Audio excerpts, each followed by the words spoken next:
সম্প্রতি বাংলাদেশে থাকবে না কোনো সহিংসতা, বড়দিনের শুভেচ্ছা বিনিময় প্রধানমন্ত্রী। দেশ জুড়ে মিছিল, মিটিং, মতবিনিময়, পথসভা, লিফলেট বিতরণ, সৎ ও যোগ্য প্রতিনিধি চান ভোটাররা। গাজার দক্ষিণে এগোচ্ছে ইসরায়েলি বাহিনী, বাইডেন নেতানিয়াহুর ফোন আলাপ, নেই যুদ্ধবিরতি প্রসঙ্গ।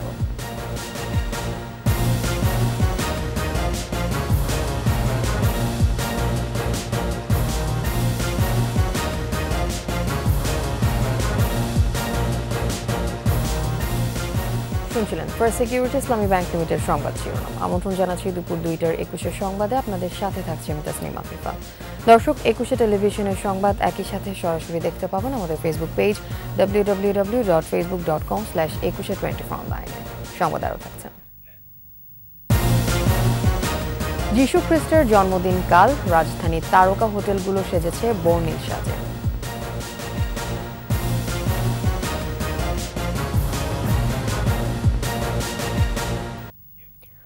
ধর্ম ব্যবহার করে কেউ রাজনীতি করতে পারবে না, সম্প্রীতির বাংলাদেশে থাকবে না কোনো সন্ত্রাস, সহিংসতা। বড়দিনে খ্রিস্টান সম্প্রদায়ের সামনে এমন অসাম্প্রদায়িক বাংলাদেশের স্বপ্ন তুলে ধরেন বঙ্গবন্ধু কন্যা প্রধানমন্ত্রী শেখ হাসিনা। রাজনৈতিক উদ্দেশ্য হাসিলের জন্য আগুন দিয়ে মানুষ পোড়ানোর অন্যায় মেনে নেওয়া হবে না বলেও জানিয়েছেন প্রধানমন্ত্রী। ছোট বোন শেখ রেহানাকে নিয়ে খ্রিস্টান সম্প্রদায়ের সঙ্গে বড়দিনের শুভেচ্ছা বিনিময় করেন বঙ্গবন্ধু কন্যা প্রধানমন্ত্রী শেখ হাসিনা। এ সময় মানবতার আদর্শ অনুসরণ করে দেশ গড়ার লক্ষ্য তুলে ধরেন প্রধানমন্ত্রী। শুভ বড়দিন অ্যাসোসিয়েশন। এবং তখন আমরা দেখতে পাচ্ছি সেই পূর্ণভূমি ধর্মকে ব্যবহার করে মানুষের ক্ষতি করা এটা কখনোই কাম্য না এবং সেটা আমরা চাই না। কাজে ধর্মীয় সংঘাত হোক সেটা আমরা চাই না, ধর্ম পালনে কেউ বাধা সৃষ্টি করুক সেটাও চাই না। যার যার বিশ্বাস নিয়ে তারাই চলবে। ধর্ম, বর্ণ নির্বিশেষে, ধনী দরিদ্র নির্বিশেষে সকলেই তাদের মৌলিক চাহিদাগুলি পূরণ করতে পারবে।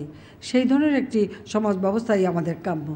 আমাদের প্রচেষ্টা সেটাই আমরা করে যাচ্ছি যে মানব কল্যাণে আমরা কাজ করব।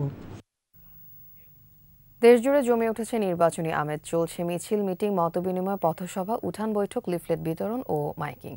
ভোটারদের উন্নয়নে নানা প্রতিশ্রুতি দিচ্ছেন প্রার্থীরা। এদিকে সৎ ও যোগ্য ব্যক্তিকে প্রতিনিধি বানাতে চান ভোটাররা। প্রতিনিধিদের সহায়তায় রিপোর্ট মাসুম আলী স্যার। খুলনা 2 আসনের নৌকার প্রার্থী শেখ সালাউদ্দিন জুয়েল সকালে নগরীর 24 নম্বর ওয়ার্ডের বিভিন্ন এলাকায় গণসংযোগ করেন। খুলনা 3 আসনের প্রার্থী আওয়ামী লীগের কেন্দ্রীয় সাংগঠনিক সম্পাদক SM কামাল হোসেন 7 নম্বর ওয়ার্ডে এবং জাকের পার্টির খুলনা 3 আসনের প্রার্থী সাব্বির হোসেন খালিশপুর এলাকায় প্রচারণা চালান। চট্টগ্রাম 9 আসনে আওয়ামী লীগ প্রার্থী ব্যারিস্টার মহিবুল হাসান চৌধুরী নওফেল প্রগতিশীল পেশাজীবী পরিষদের সাথে মতবিনিময় করেন। ব্রাহ্মণবাড়িয়া 4 কসবা আখাউড়া আসনের প্রস্তুতিতে এগিয়ে আওয়ামী লীগ প্রার্থী আইনমন্ত্রী অ্যাডভোকেট আনিসুল হক গণসংযোগ, পথসভা ও সমাবেশ করে চাইছেন ভোট। মাঠে শক্তিশালী প্রতিদ্বন্দ্বী না থাকায় স্বস্তিতে আছেন তিনি। ভোলা সদর উপজেলার আলীনগর ইউনিয়নের উত্তর আলীনগর সরকারি প্রাথমিক বিদ্যালয় মাঠে বৈঠক করেছেন আওয়ামী লীগের প্রার্থী তোফায়েল আহমেদ। নেত্রকোনা 2 আসনে আওয়ামী লীগ প্রার্থী সমাজ কল্যাণ প্রতিমন্ত্রী বীর মুক্তিযোদ্ধা আশরাফ আলী খান খসরু করছেন গণসংযোগ। নড়াইল 1 আসনে প্রচারণায় আছেন আওয়ামী লীগ প্রার্থী BM কবিরুল হক মুক্তি। নির্বাচনী মাঠে জনসংযোগ করছেন জাতীয় party, workers party, JP Manju এবং তৃণমূল বিএনপির প্রার্থীরা। চাঁপাইনবাবগঞ্জ 1 আসনে শিবগঞ্জ মহিলা ডিগ্রি কলেজ মাঠে নৌকার প্রার্থীর নির্বাচনী সভা অনুষ্ঠিত হয়েছে। সুনামগঞ্জে বইছে নির্বাচনী হাওয়া, চলছে প্রচার প্রচারণা। 5টি আসনে প্রার্থীরা ছুটছেন ভোটারদের দ্বারে দ্বারে। পাবনা 3 আসনের স্বতন্ত্র প্রার্থী আব্দুল হামিদ মাস্টার নির্বাচনী জনসংযোগে ব্যস্ত সময় পার করছেন। ভোটারদের সাথে মতবিনিময় করেছেন রাজবাড়ী 1 আসনে নৌকার প্রার্থী কাজী কেরামত আলী।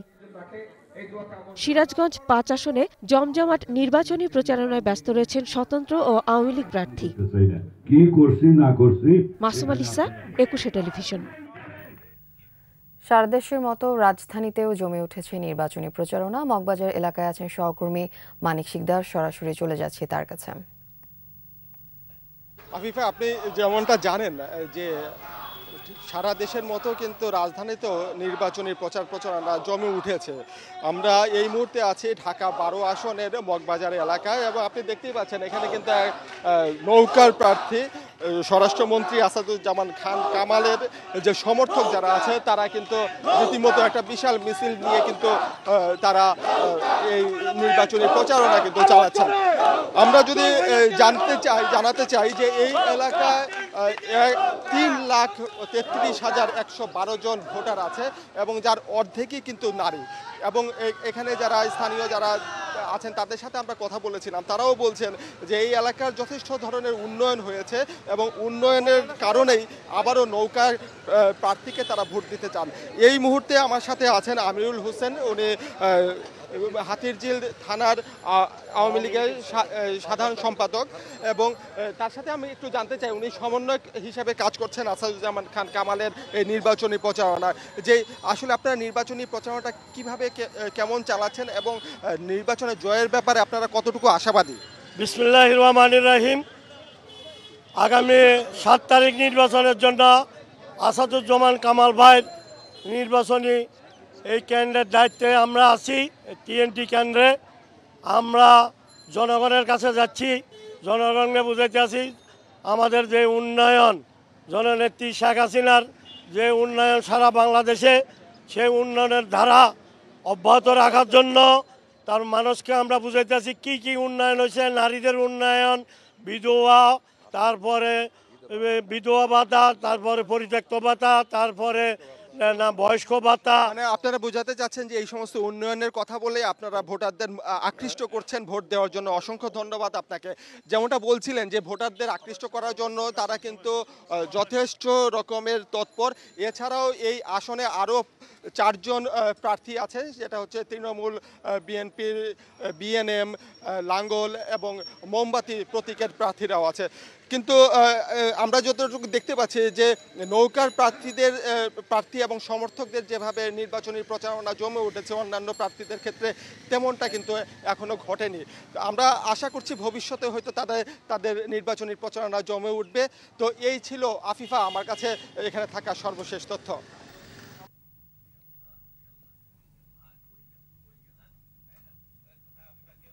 মানিক, আপনাকে ধন্যবাদ। সহকর্মী মানিক শিকদার আমাদের সঙ্গে যুক্ত হয়েছিলেন রাজধানীর মগবাজার এলাকা থেকে। এবার আলোক হেলথ কেয়ার অ্যান্ড হাসপাতাল ভোটের খবর।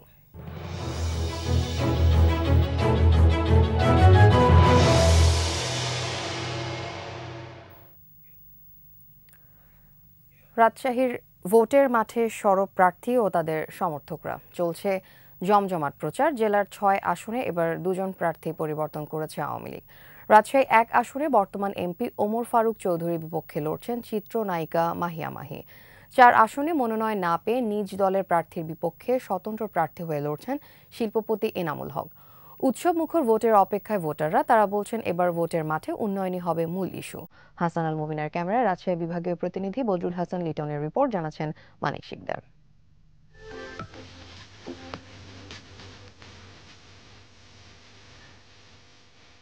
আমের শহর রাজশাহী, উন্নয়নের ছোঁয়ায় বদলে যাওয়া এক জনপদ। বঙ্গবন্ধু হাইটেক পার্কে 14,000 তরুণ তরুণীর কর্মসংস্থানের সুযোগ হচ্ছে। এরই মধ্যে কাজ শুরু করেছেন তরুণরা। শিক্ষানগরীতে তৈরি হয়েছে দ্বিতীয় বৃহত্তম নভ থিয়েটার, মেডিকেল বিশ্ববিদ্যালয়, শিশু হাসপাতাল জেলার স্বাস্থ্য শিক্ষায় ভূমিকা রাখছে। বিকেএসপি ও বিসিক শিল্পনগরী 2 গড়ে উঠেছে বর্তমান সরকারের আমলে। নির্বাচন প্রতিশ্রুতি অনুযায়ী যোগাযোগ খাতের উন্নয়নের সুফল পাচ্ছে রাজশাহীবাসী। রাজশাহী নওগাঁ, রাজশাহী নাটোর, রাজশাহী চাঁপাইনবাবগঞ্জের 6 লেনের আঞ্চলিক মহাসড়ক পুঠিয়া বাগমারা মহাসড়কে 30 কিলোমিটার সংযোগ সড়কের সাথে 2টি ফ্লাইওভার বদলে দিয়েছে জেলার চিত্র। রাজশাহী এখন দক্ষিণ এশিয়ার সবুজ ও পরিচ্ছন্ন মহানগরী। এবার ভোটের মাঠে উন্নয়নকেই গুরুত্ব দিচ্ছেন ভোটাররা। রাস্তাঘাট বিপুল পরিমাণে উন্নয়ন হয়েছে, এই জন্য নৌকাত ভোট দেওয়া লাগবে। মানুষের যেন গ্রাসরুট লেভেলের যেন দুঃখ দুর্দশাগুলো বুঝতে পারে। একজন জনপ্রতিনিধি হবে সভা। কৃষি খাতেও উন্নয়ন থেকে পিছিয়ে থাকেনি। বার্নই ও রানী নদীর খনন এবং পুঠিয়ার সাধরপুরে রাবার ড্যাম বদলে দিয়েছে এ অঞ্চলের কৃষির চিত্র। বিঘাকে 6 মণ 7 মণ করে ধান আপনার যারা পানি সেচ তো তারিখ দিতে হইতো। অল্প খরচে আমরা এই আবাদগুলো কৃষকের ঘরে নিয়ে আসতে পারি। গর্ভস্থ পানির স্তর, এই স্তরটা আগে নিচে নেমে গেছিল, এটা কিন্তু এখন অনেক উপরে। জেলায় ৬টি আসনের ২টিতে প্রার্থী বদলেছে আওয়ামী লীগ।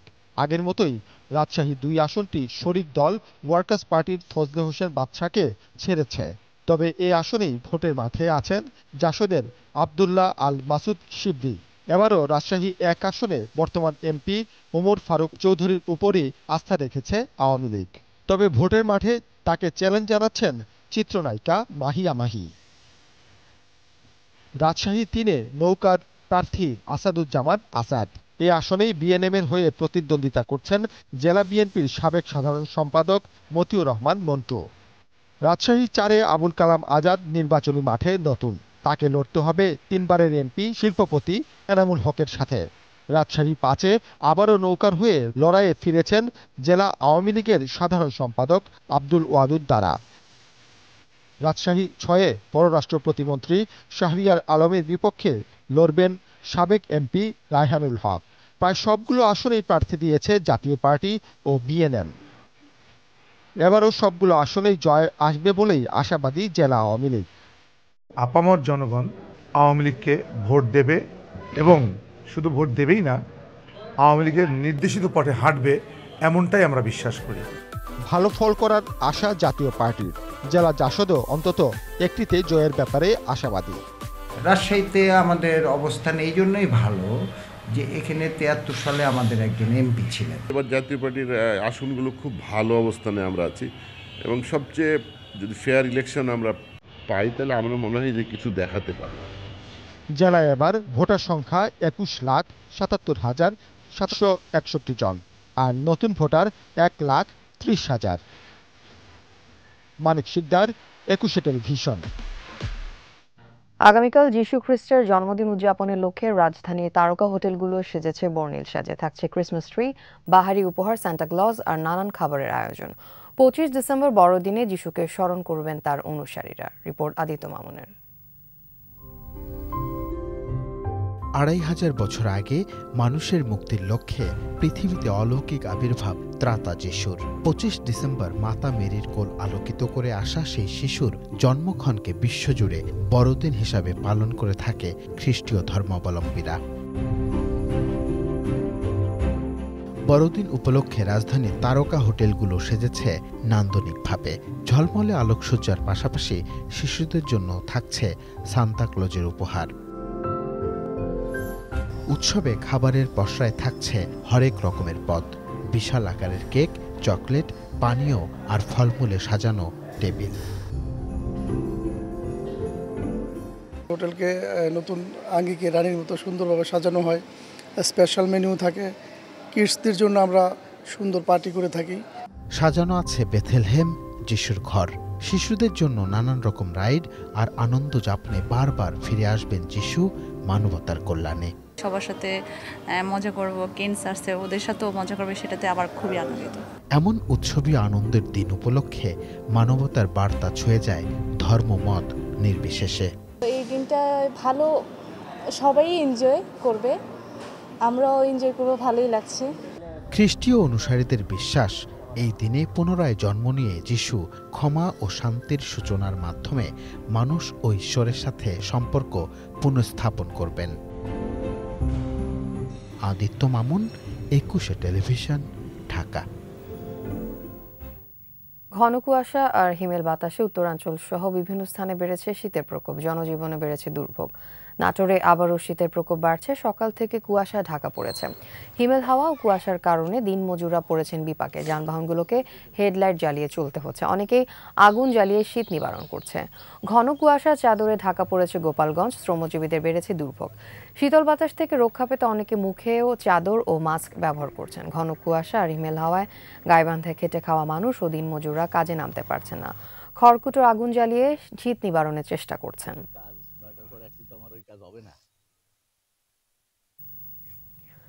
ঘন কুয়াশায় পৃথক দুর্ঘটনায় বরিশাল ও যশোরে 4 জন নিহত ও 7 জন আহত হয়েছে। বরিশালের উজিরপুরে নতুন শিকারপুর এলাকায় বাস ও ট্রলির মুখোমুখি সংঘর্ষে ট্রলি চালক ও সহযোগী নিহত হয়।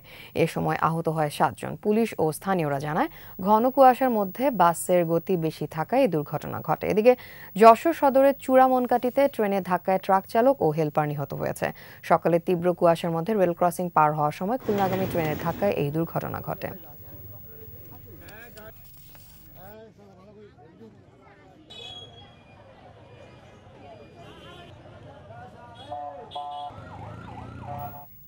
শেষ করছি দুপুর 2টার 21 সংবাদ। যাবার আগে ফার্স্ট সিকিউরিটি ইসলামী ব্যাংক লিমিটেড সংবাদ শিরোনামগুলো আরও একবার। সম্প্রতি বাংলাদেশে থাকবে না কোনো সহিংসতা, বড়দিনের শুভেচ্ছা বিনিময়ে প্রধানমন্ত্রী। দেশ জুড়ে মিছিল, মিটিং, মতবিনিময়, পথসভা, লিফলেট বিতরণ, সৎ ও যোগ্য প্রতিনিধি চান ভোটাররা। গাজার দক্ষিণে এগোচ্ছে ইসরায়েলি বাহিনী, বাইডেন নেতানিয়াহুর ফোনালাপ, নেই যুদ্ধবিরতি প্রসঙ্গ।